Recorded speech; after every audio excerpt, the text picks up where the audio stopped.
Helen Kapalos, welcome into the weeds. A real privilege to have you in the studio. Thank you. It's a privilege to be here. You are an amazing journalist and communicator, and really one of the people that we can thank for normalising medicinal cannabis in Australia through your work as a documentary filmmaker and a journalist. And I'm really looking forward to having a conversation about that. But how did a Greek girl from Newcastle come to be one of the leaders in this space? And where did your passion for journalism and telling stories come from? It's really interesting. Recently, I came across a tape that my father put together. I think I was 5 years old. And in that tape, I was speaking just as a little girl, but I had a very strong appetite for social justice, even back then.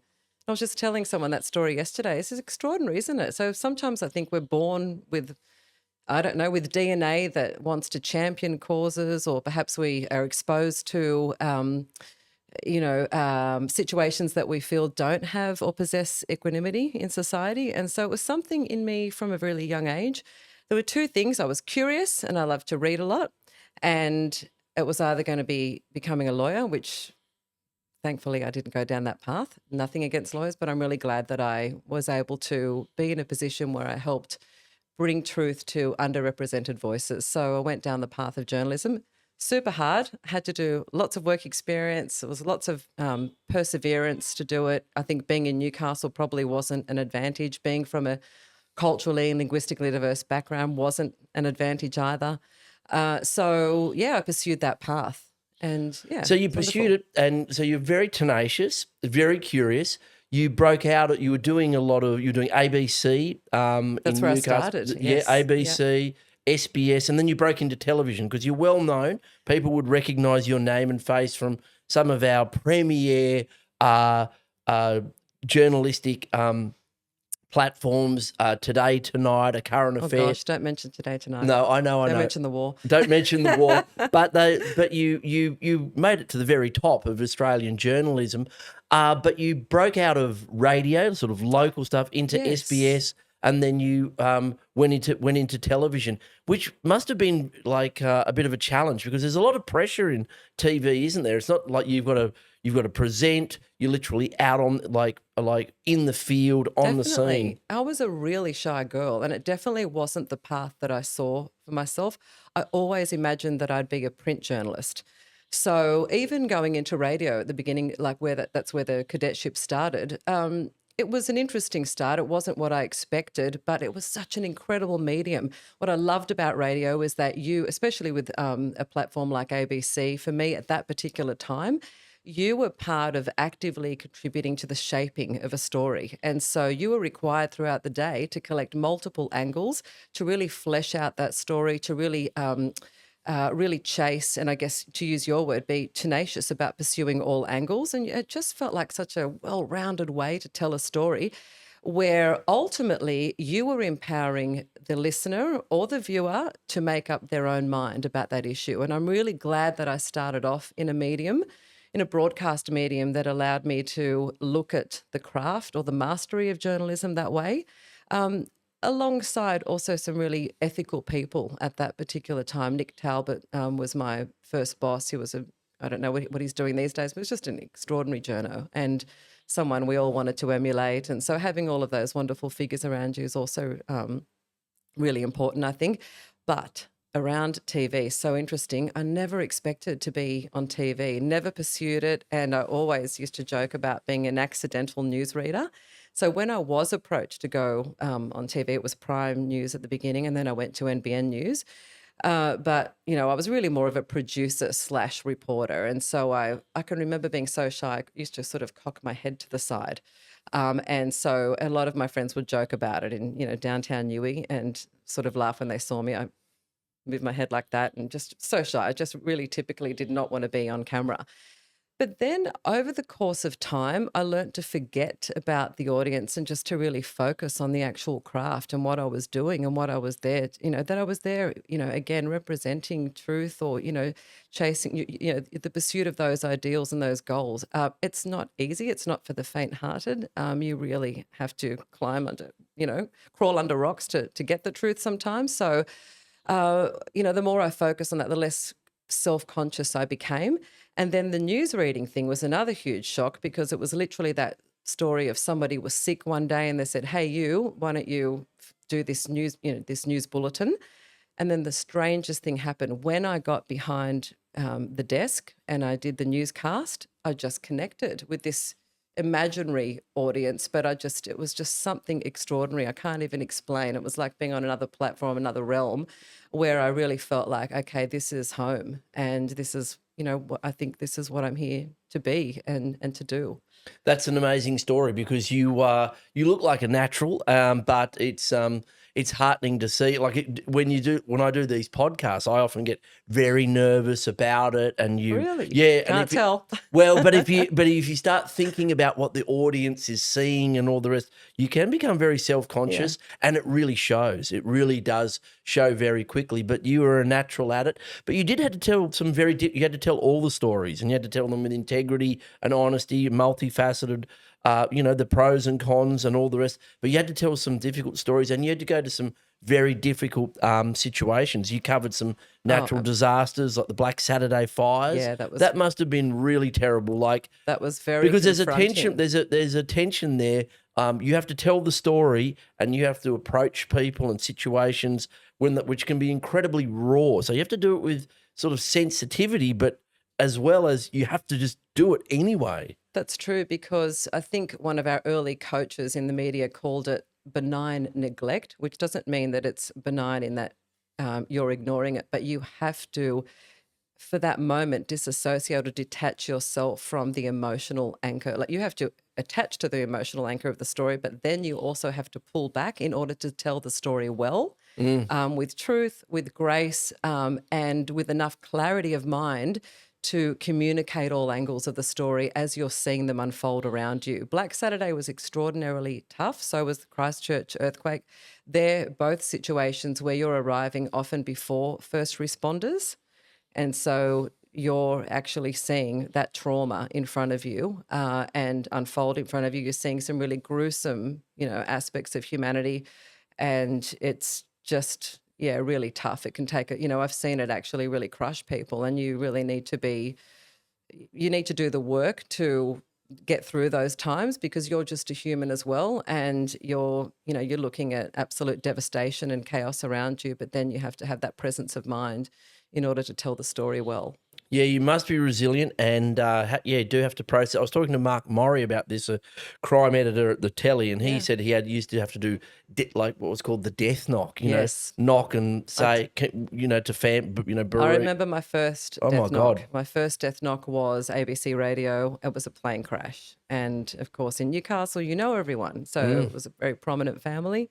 And a death knock means that you're knocking on the door and you're asking for comment at someone's absolute unimaginably worst time of their lives. And so you're knocking on the door, you're asking incredibly confronting questions, hoping that something's not thrown at you, hoping that you've got the right amount of compassion and dignity in that moment. A lot of the time it's presented as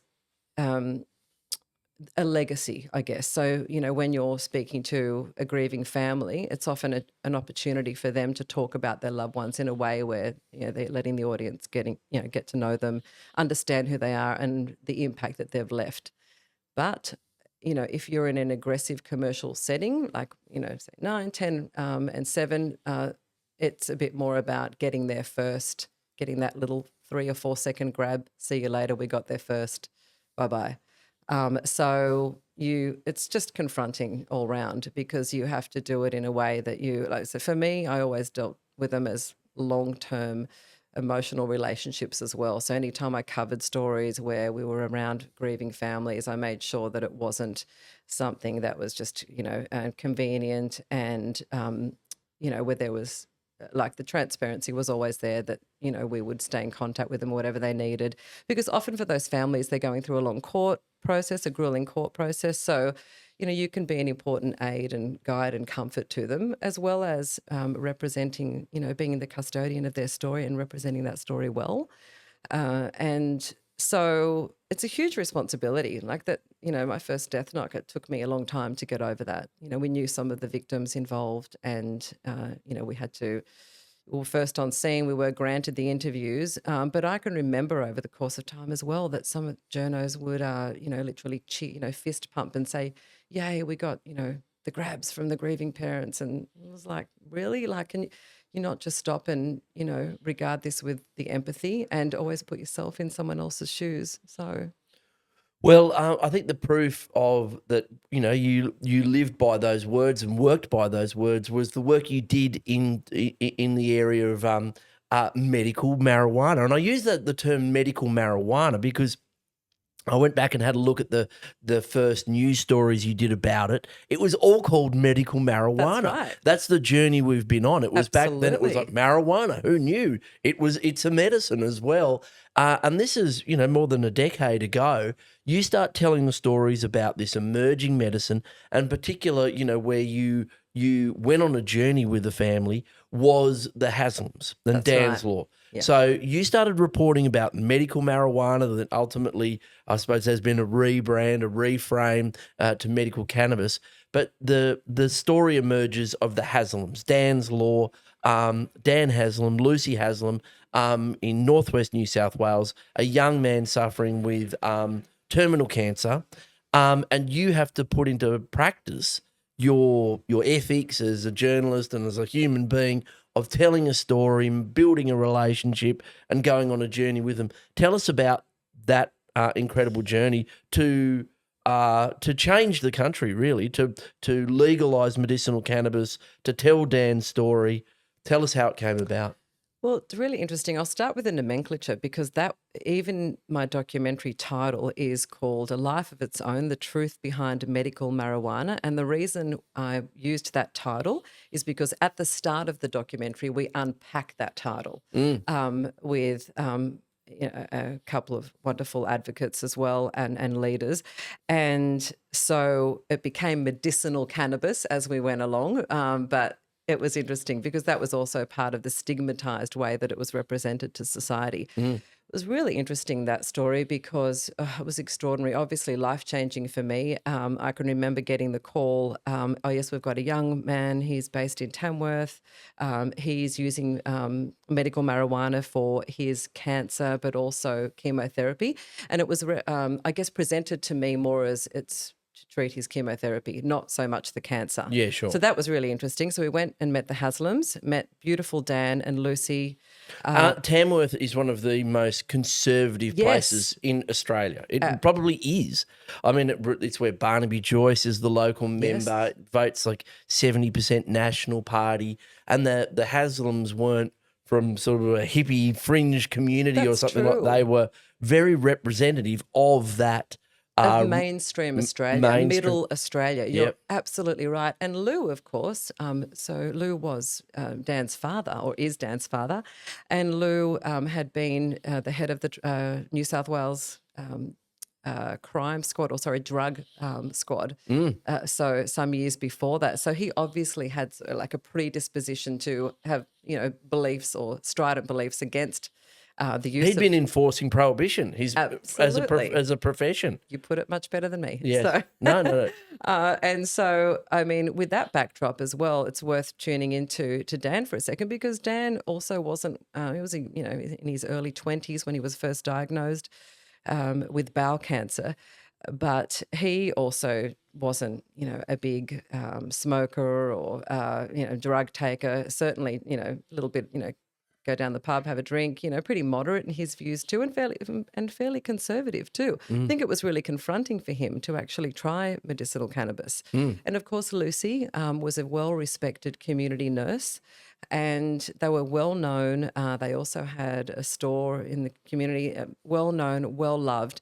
And so telling that story, I think even our news bosses thought, we'll just tell the story and we'll move on, and it will, you know, the the slice of this story is that, oh, isn't it interesting that there's a young man that's using medicinal cannabis and having to sneak around with, these, again, conservative, normal, mainstream Australians.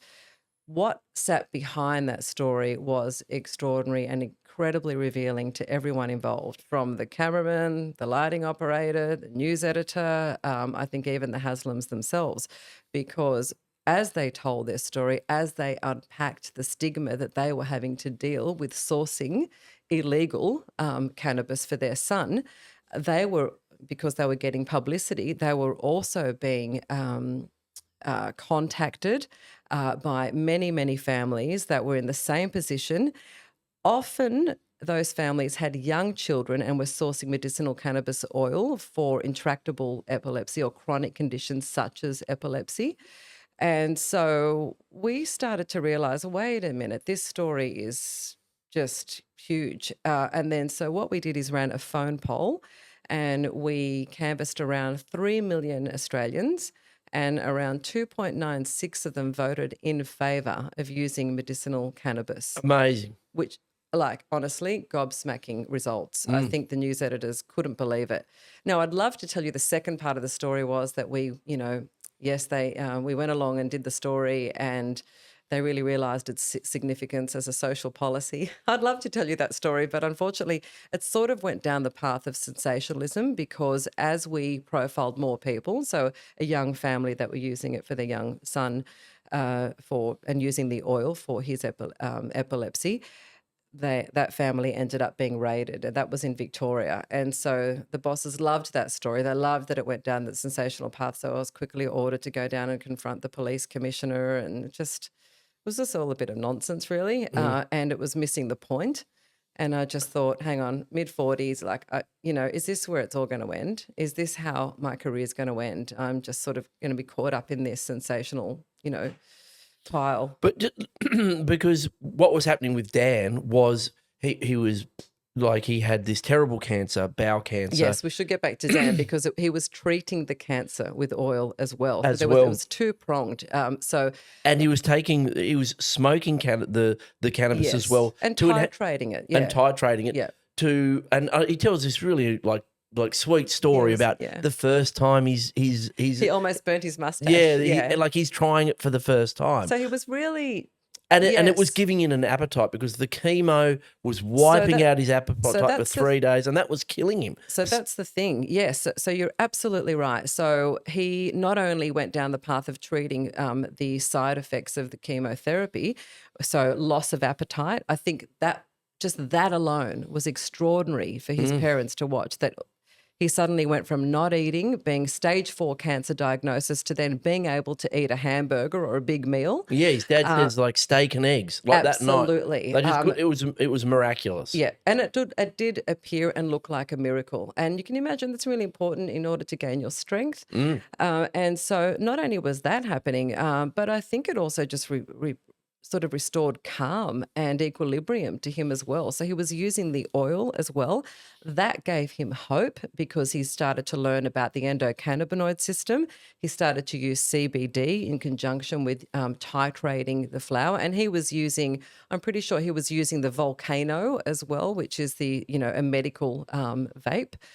So it wasn't just smoking a joint. He absolutely went on to evolve his treatment through being able to titrate small amounts. To find out what worked for him, what that's an important part of it, because it's an individualised medication. Is. What was working for him. And so that was extraordinary for him. And I think he did actually feel like he was making headway with treatment, and that it did slow down the cancer, in his opinion. And so what a remarkable story of courage, of hope. A young man to be afflicted, with such a grave disease as well. I think he was diagnosed at the age of 20. 20. And so this was, by the time I met him, almost a 5-year journey. And so, yeah, absolutely. I think, the appetite stimulation, the reduction of nausea, being able to sleep well was really important.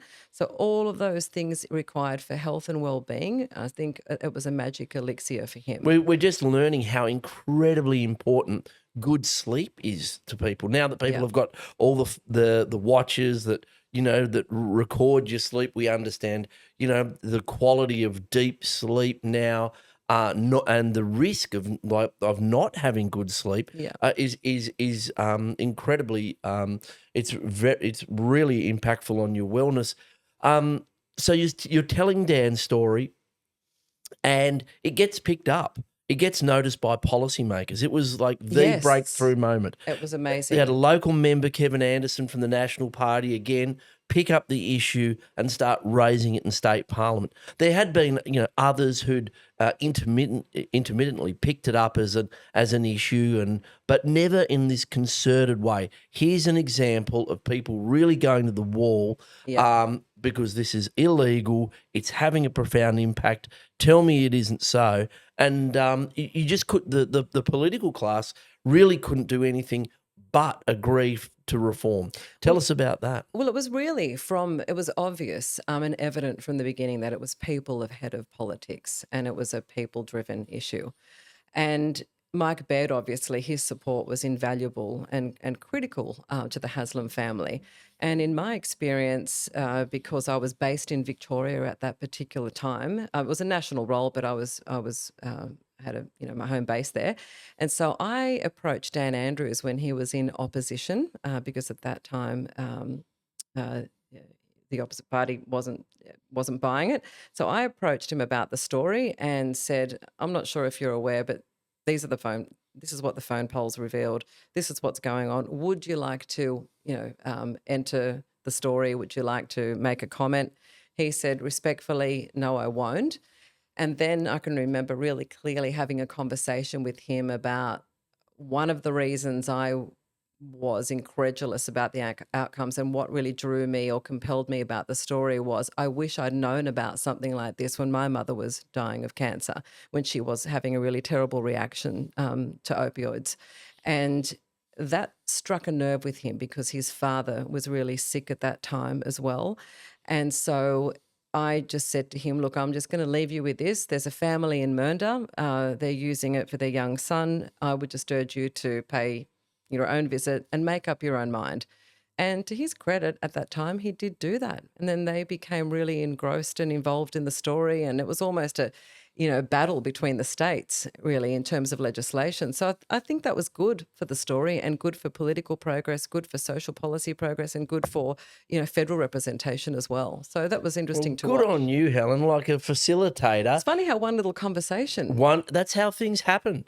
A light bulb goes off in someone's head, and I keep they realise that there's all this stigma there, and they realise they've got all this prejudice. Yeah, and we all carry it. We all carry it. I carried it too. Yeah, everyone does, and they go, "Oh, I've seen this thing through this lens."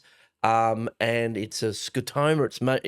It's created this blind spot. Yes. And then it's revealed. And once you know, you can't not know. And the policymakers, it very rapidly for quite a significant social reform, it rapidly moved from the states to the federal level, and we saw medicinal cannabis legalised. It was extraordinary, wasn't it? And I think we have to really commend Lucy Haslam for her efforts there too, because when the film was made, she made sure that that it absolutely went to the top echelons of the political class. And the film was pivotal for them to see this is the journey they're on. This is what's happening around the world. You talk to health professionals. You built your skills as a journalist.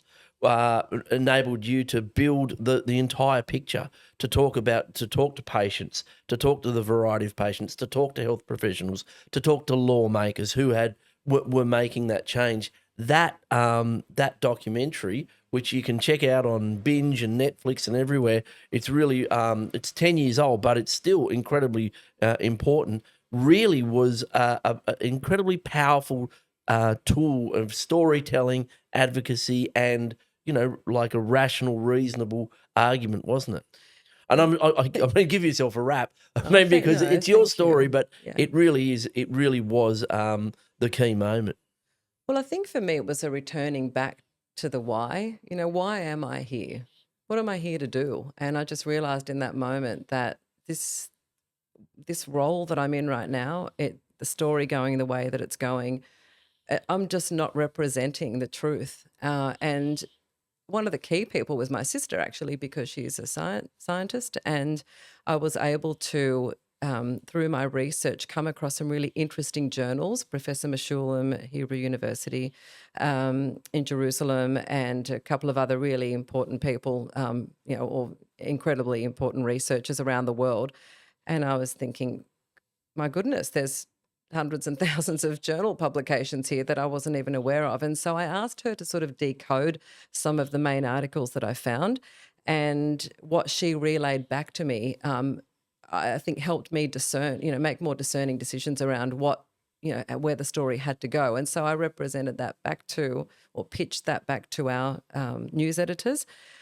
And when they said, no, we're not going to go down that path, we will not put our resources in that particular, or energy in that area, I actually went to Kerry Stokes himself and asked for an early release of my contract. And I also asked if I could use the rights to the story. And he was wonderful. Channel 7 were terrific. So credit to them. Without them, I couldn't have made it, because normally you could be charged tens of thousands of dollars just to get the rights to a story. And so it enabled me to leave Channel 7, not have a job for a long time, but then I went to Israel, and it honestly made itself. It was something that was channeled. There were so many people. It was like one door would open, then another would open. And I can remember so many people saying, how did you get in this office? Like the head of pediatric oncology in Israel, or, I think one of the farms in Israel were like, who are you? How did you get here? And I don't know. I just know I was really persistent. And again, like, it was a tenacious path. I had people like Lucy behind me. And so honestly, I have to tell you, like, it was an extraordinary experience, because even just deciding to mortgage my home to pay for it was a bizarre thing as well. And I can remember thinking at one point, when I was running out of money, because I went to the bank and said I was doing a kitchen extension, I can remember putting some coins in at Woolies to get some bread for the week. Like, it was literally down to the last wire. And I thought, gosh, I've got nothing. I'm just left with nothing. How am I going to pay the mortgage? And I thought, but wait, I've got everything. This is all I've ever wanted to do. And this is what I feel I was put here to do. And so it's really humbling to be on your knees. I'd recommend it to anyone because in that moment you find out a couple of things. The universe is always on your side, I guess, like you're always going to be, I think the world's always rooting for us, like it's always, it's on our side. And I just think in that moment I saw a collection of community and all the people that were really behind putting this together. Like, how did I find the right person to score it? And how did I find the right, producer to support me? It was my ex-boss. But I just knew in that moment who needed to be part of putting it together. It was a very small team, and we got there in the end. And it was a little bit of that, not for the faint-hearted. But I just feel so. It's honestly my proudest moment. It's one of those things I'll never regret. No, of course you shouldn't, and because it immense courage to do that, to really put everything on the line, to tell an incredibly important story based on your sense of what was a good story, where there was an injustice, and where and I think a lot of people in the cannabis space see this, like there's been like a synchronicity around the world, like an emergence, a flourishing. Yes. It was all happening. There are all these signs that global stirring of consciousness at that time with Charlotte's Web, remember? Charlotte Figge, the story that was emerging there about the impacts of CBD on epilepsy. That was pivotal. That was pivotal. Yeah. And it was happening in the States. There was a liberalisation in the States, but all these nodes going off around the world and then connecting with each other and saying, hold on, this is part of a sort of reawakening, a renaissance in plant-based medicines. And I think a lot of people sort of didn't realise that they were part of that. They sensed it on a sort of intuitive level, and they were driven and passionate about it. It may have seemed irrational, but it in actual fact, what was driving it was this incredible emergence, this incredible opportunity, and this plant at its root, this plant that we were rediscovering. Yes, and advancing plant science, I think, was really key to that. had we not had medical professionals and astute and prominent researchers such as Professor Meshulam, such as Lester Grinspoon behind us at that time, behind the world and behind the advancing of the plant science, we wouldn't be here now. There wouldn't be industries that have been set up around the world. And I think really key to this, and I think the last frontier for breaking down the stigma will be when it's widely accepted in the medical world and in medical literature. And I think we still have some work to do there. But isn't it wonderful that we were able to actually forge a path? And so for me, you said we see the Lambert initiative yes, so there which we was have one grandfather. Yeah, Barry Lambert.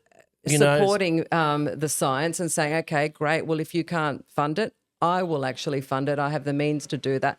That's an extraordinary story as well. And the body of work that they're building up is just so important, so powerful, because, to do, clinical trials is incredibly expensive. Yep. It needs big institutes. It needs universities behind it. But here's a philanthropist, again, putting their money where their mouth is, putting their life on the line, literally their name on the line. They're putting their name to this institute. And to University of Sydney, such a reputable, university as well.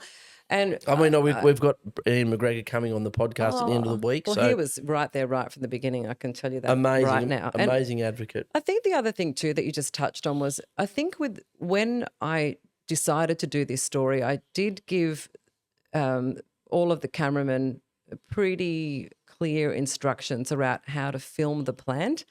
And one of the things that was important to me, that it wasn't represented as dark green and menacing looking, because all of those, I think, pictorial characterizations are also what help reinforce negative stigma. And there is a lot of research to say that when we're trying to debunk myths, never show the actual negative representation, because you will subconsciously reinforce that. So for me, I wanted to actually show it as one of the main characters. For me, it was important to have a lot of medical professionals and people that didn't necessarily agree with it, but to have that cadence of light, heavy in documentary making and storytelling is really important. So really interesting. Because it's an emotional journey, and so you really you have the responsibility of telling that story in a way that isn't just, saying to people, well, this is the path and this is how we want you to think. It's actually all about, I think success for me in storytelling is they get to the end and think, gosh, like scratching their head. Well, what do I think about that? And what part of it really resonated for me? And what is the truth, and that's success, because then I'm really just giving you the facts and you're making up your mind. And I think that's what was special about being able to tell a story like this, because there was enough of a global consciousness and stirring for people to actually grasp onto the fact that, hang on, science, there's an emerging science here that we cannot ignore. Make of that what you will, but it is there. Yeah. It's present enough to debunk, the propaganda that we've seen up until now. Yeah, it was so powerful. You'd see images of, of children who may be getting their CBD, taking a couple of drops. Like that's, that sort of imagery, or of horticulturalists, cultivators with amazing rows of plants. It wasn't in a cupboard, or it wasn't it was this. And kids that still thrive as well, and absolutely, and seeing an actual science there represented and the cultivation here was extraordinary as well. But little Daisha, who featured in it, she's just having an amazing life. I keep in contact with all the families, and they are thriving, and they're so grateful for the fact that they didn't take or continue to keep taking medication that could have given them more seizures and more brain damage. And so it's extraordinary to see some of the long-term successes, as well as seeing an industry here that is actually built on best in class cultivation methodology, horticulture practices, and GMP and GACP certified manufacturing and cultivation. It's amazing. So the documentary comes out. You sort of step back for a while. You go and do some work in multiculturalism. Yes, I became the chair of the Multicultural Commission, which in its own way actually helped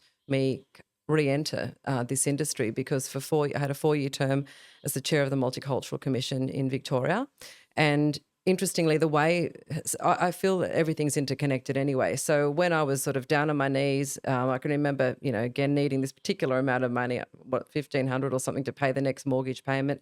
And I remember getting a phone call saying, can you host this Premier's Gala dinner? And it was almost like exactly that amount of money.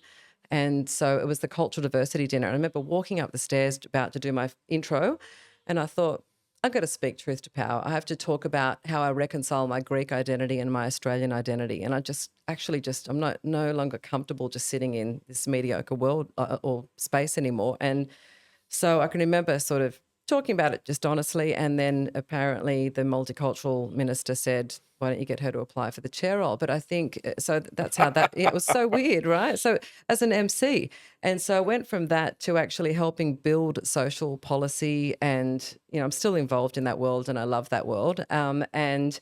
But all of that really trained me for coming back into the medicinal cannabis industry as someone that had or could contextualise what the machinery of government looked like from the inside. Yes. That it wasn't just political officers. We think that they are the ones that are shaping the policy. It's not true. The bureaucrats are really the ones doing the work, and they're the ones that you have to convince. And thanks to you, I have to say that you've introduced us some fantastic New South Wales bureaucrats who we've been working with assiduously. We've written discussion papers and had really thought-provoking and interesting conversations about what workforce development looks like, regional growth in communities that are cultivating, and and what plant medicine, R&D looks like, and the collaboration with the universities, all of those things that will, again, help normalise, medicinal cannabis. Well, it's such a good point because it's something that I learned. I had a hiatus from politics, and I realised that if I was going to get anything done, you had to do it in a collaborative way, Yes. and you had to bring the Always. you had to bring the bureaucrats with you because they're the ones that actually have to design the machine. Yep. They're the ones that get they're the ones whose reputations, as well as the politicians, are on the line if it doesn't work, if it's a waste of money, and so you have to bring those people with you as well. You have to understand that they've got a whole heap of they've got a lot of soft power. yes, they've got a lot of power, They do. lot of soft They power. do. Much more than I Politicians- realised. Yes, you should read a book called Voltaire's Bastards by John Ralston Saul about how bureaucracy Oh my runs. gosh, can I? Yes, I will. About how Yep. how bureaucrats have always basically run the government. It's great when Ever they're since- on your side, but if they're against you, watch out, everyone. You'll never get anywhere. So you have to make your ideas their ideas and It's true. work together. Look for opportunities in what they're doing. And it has to align with objectives and goals that are already part Exactly. of policy that's in motion. Otherwise, you're wasting your time. Yeah. And there's heaps of great ideas, but unless it lines up in terms of, creating jobs or meeting particular targets in terms of domestic manufacturing or Absolutely. these types of things, you look for those opportunities, decarbonisation. Yep. You look for those areas where it's a win-win across multiple Well, you've been really areas. smart about that. And we are really grateful to have someone like you championing our cause, because honestly, I can't tell you the amount of progress that we've made as a result of one meeting with you has been extraordinary. Well, I really appreciate that, and that's what I'm hoping to do more of. So, now you're with the ANTG, the Yes. Australian Natural Therapies Group, Who are growers? who are growers. One of the first growers, the first company to actually have GACP certification, and also the largest exporters of medicinal cannabis in this country. So tell us about that organisation. Tell us where it's Matt Cantello. Yeah, is it? Matt Cantello. Yeah. And so Matt, again, like us, probably had some ideas or a particular idea about medicinal cannabis. But the really good thing about Matt was that when he was working in the US at the time and actually in Colorado and watching it up close and thinking, hang on, this is extraordinary what's going on. He says actually watching the evolution of social policy. And then Matt's father ended up becoming quite ill with cancer. And that's when he decided to found Australian Natural Therapeutics Group. He realised that the legislation might be a few years away. And so he built his IP by forming operations in California and found our incredible head of plant performance, Rangi Folder, who's still there with us to this day, and onboarded some incredibly pivotal people in cultivation and manufacturing and plant science. So he's making an investment in what he thinks is going to come. This is inexorable. Right from the beginning. And evidence was really important. Research was really important for him, and best-in-class cultivation standards. So he wanted to build a facility, a bulk production facility, which he did build in Armidale.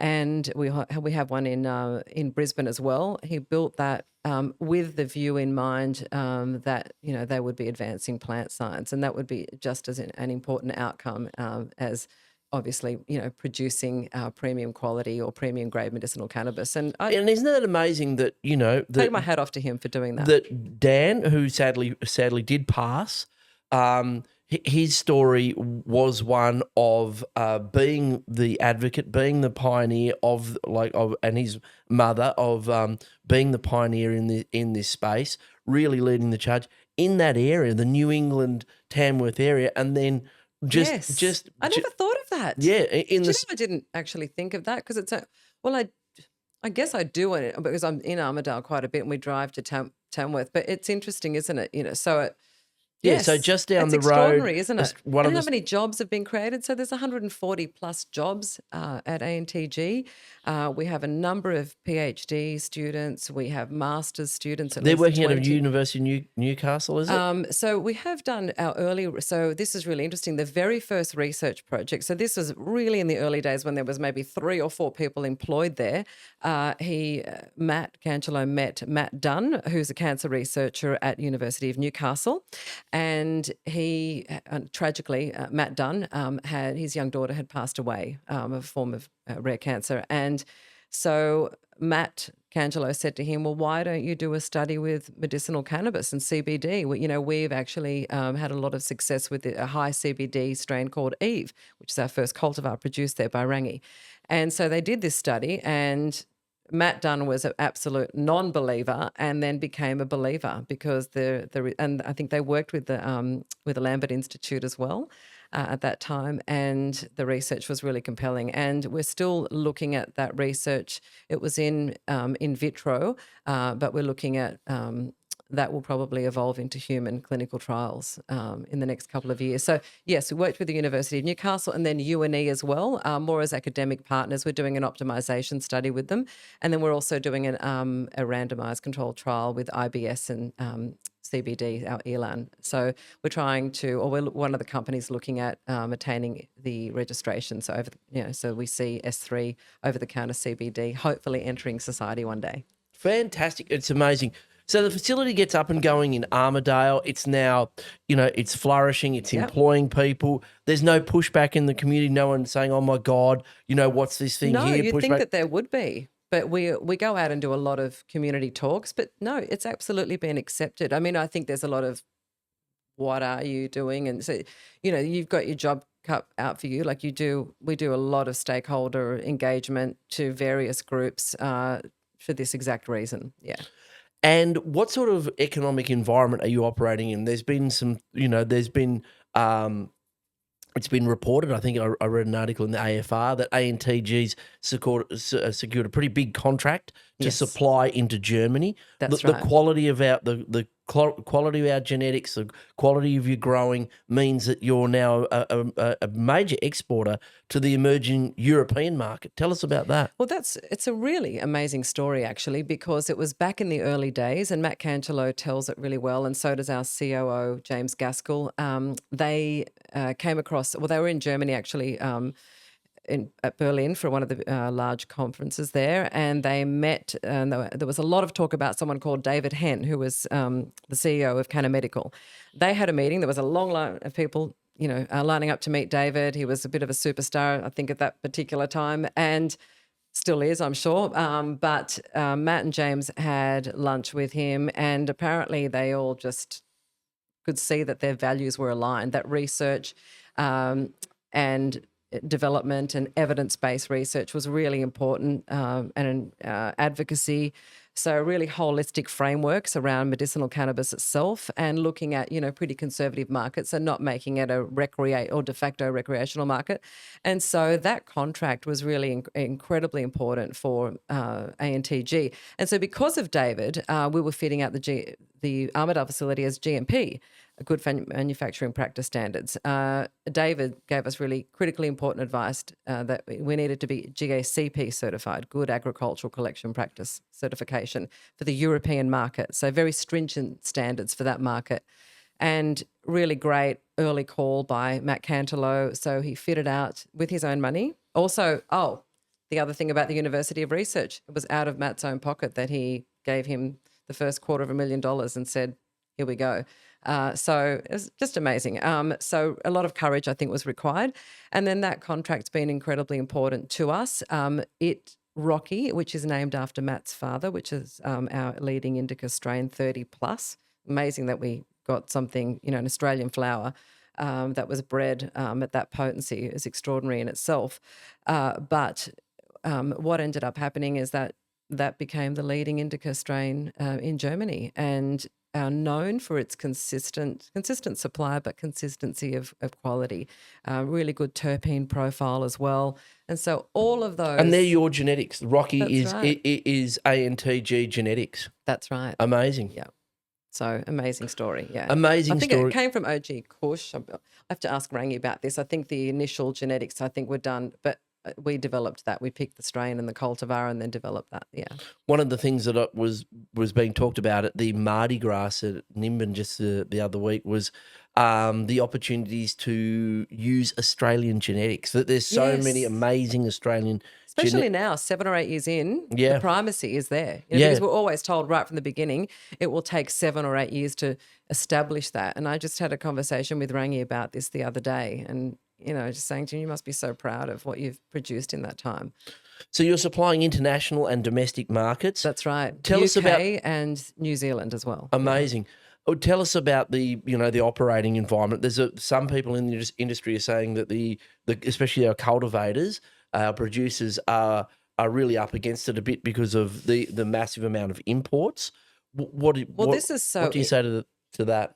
This is so interesting. Did anyone ever envisage that we would become an import-reliant market? No, never in our wildest. And I'm pretty sure the legislation or framework wasn't set up for that purpose. No, I think the legislation it was opposite. That the imports were only to get things going. Things going, and then what our producers couldn't supply. That's exactly right. So it was to fill the gap in the market at that particular time. Of course, then we saw unprecedented growth because you might remember the first couple of years were pretty slow trickles as well, and then it just went absolutely crazy. And you would think that the cultivation, would have enjoyed that, would have been part of that journey. But unfortunately, that consistent supply and the ease of, the demand and supply that was required with a new and emerging market, I guess was more easily met through imported products. And so our cultivators couldn't keep up and probably didn't have the infrastructure required at that particular time to meet that demand. And also the cultivators that did have the that did have the resources to meet the demand, such as ANTG, probably had a higher price point because of the cost of producing here on Australian soil. And so, unfortunately, that also... Is the European market a higher price point? Like they asking for a higher quality product, those standards? Yes. Yeah, more premium. Yeah, right. Grade, so it's a premium grade. Yeah. Well, there you go. Australian, well, that puts us in pretty good stead, though, because invariably the world is going to want a quality assured, high quality product from a place that they can rely upon. So I believe it will go that way too, rather than the way it's going now, which we're seeing a little bit more of a like aggressive commercial and maybe not level playing field because of the emergence of telehealth operators and maybe some of the pressures that are put on prescribers to prescribe a lot of high THC flower. I always envisaged from the beginning that it would be more of an oils dominated market, but I still believe that we will go down that path. And I'm not saying there isn't flower's important, but we also have to remember an important part of this journey is the titration aspect and understanding the science around the flower and, things like terpene profiles and, the indica sativa and what that might represent or how important Yeah, that the might be. entourage effect with other CBDs and other cannabidiols and the cannabinoids. minor cannabinoids, or the cannabinoid profiles and so on. So I think yes, you're right. It's all of that, isn't it? And so there's room for both, but I think in order for us to see really rapid and good success in Middle Australia, that we have to turn to maybe the S3 trials, and hopefully it's someone like us as well, will get that over the line, and we'll see over-the-counter CBD 100-to-1 legalised. That would be amazing, I think, because then people will be able to enter that conversation in a way that's less threatening, that doesn't involve THC, and maybe addressing, some of the stigma around it. I mean, you'd be amazed. I mean, I don't know what it's like talking to your family, but I know, anytime it took a while for me to get my family over the line. And even when I visit Greece, where minor cannabinoids are a bit of a big deal over there, where they have it over the counter medication in pharmacies now, only the oil, I would have to literally put the drops under my show my dad and say, here, I'm doing it. Everything's all right, watch me. And so I did that with a lot of my aunties, and it was amazing. One of the things I noticed, they all started talking a lot more. And really? And so it was amazing. It was incredible to watch, them all transform with a little bit of CBD. And so it's really important. And just that. There's still a lot of stigma there. There's so much stigma there. A lot of people say, oh, you're taking cannabis and it's going to make you, non-verbal and all the rest of it. And I'm catatonic and so on. Yeah, that's right. And I'm like, no, the cannabis. And that it's intoxicating. Yeah, that's right. I say it makes me very... I feel like it's just like stimulant, like almost like a caffeine. Well, because there's day strains as well. And exactly it depends on the properties in the plant. So you can actually take it as a day flower. Yeah. But I think we do have a long way to go as a society in terms of the education. And it's really interesting, all the reflections now looking back, at this last period. And it's great. Like, there's a lot of success, but I also hope that we will see the advancing of research and evidence-based medicine progress as rapidly as everything else, because you see Reddit forums and you see other sort of different channels where, that we're talking about cultivars or strains in a way that it just sounds a little bit like de facto rec sometimes, and that's okay. But I'm also all for responsible rollout. That is part of what breaking down stigma means. So we're not saying it just has to, I think, cater for all parts of society, that this is a plant for everyone. And at the heart of this argument, for me anyway, is that we all deserve to have every available choice in the armamentarium that doctors provide in terms of medicine available to us. So this is a natural human right that we're all entitled to. And part of that entitlement, I think, is to understand and be empowered around education. So that an important part of, I think, the bureaucracy in all of this is to actually provide us with the public messaging that helps us understand as a society what it is that we're taking, how to take it, why this is a medicine, what the research looks like, the difference between recreational, if you like, and, I mean, you've probably got your own thoughts about this as well, and medicinal. And again, no judgment on either, but I'm just saying, if you want, widespread rollout, then it's incumbent on all of us to represent this in a holistic framework. Yeah, and deal with the facts and talk about what problematic use is, and but, and that's what's been very interesting in my parliamentary inquiry that I've been conducting. Yes, congratulations on that. Which is you've had some great submissions, some amazing evidence there. And what's been emerging for me is, like, I think, as you say, nomenclature is really important. Yes. Like recreational cannabis. I'm not sure that that's the best word. No, for it's not. I even hate saying it. Recreational cannabis, it sounds like it's beach volleyball. It sounds like it's... I hate the whole rec thing Yeah, as well. It sounds like it's like bushwalking. I like to call it relaxational, because I think that's... Okay. Because it's actually... I'm going to use that from now on. I think you... Thank you. You hit like, there you go. Because it is... Because I don't think anyone takes cannabis, even if they're taking it recreationally. You can teach an old dog new tricks. There you go.